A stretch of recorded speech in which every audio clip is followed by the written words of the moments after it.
G'day everyone. Let me introduce you to a side of beekeeping that isn't so nice.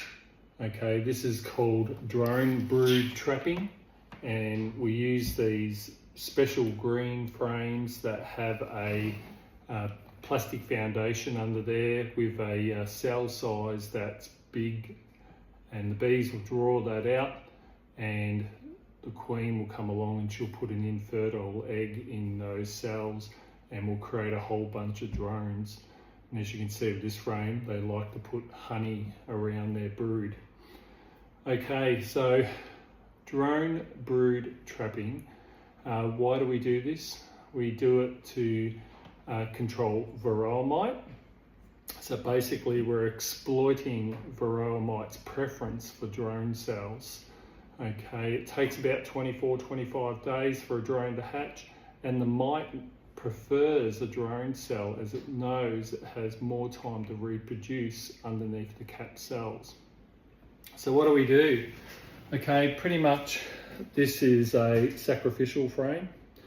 Okay, so we're going to take the cappings off the drones, and one thing you can do is put them in a freezer and freeze them, put it back in the hive, let the bees do all the work and take them out. But what I like to do is I like to take the cappings off with a knife. I like to bang them out onto a bench, and then I like to inspect the drone pupae for any signs of varroa mite. So with a long knife, I don't want to take the cappings off the honey because I don't want honey everywhere. And the bees can use that later on. I'm just taking the cappings off the top of the drone pupae, and what I'm going to do is just bang them out onto a bench. Okay, and as you can see, just about every cell now has lost its drone pupae that's underneath. And we're left with a yucky, milky substance, some drones that are just about ready to hatch.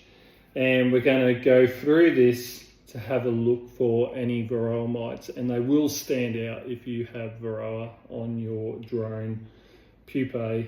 Okay, so we're just going through our drone pupae, or larvae, I suppose some of them are still in that stage.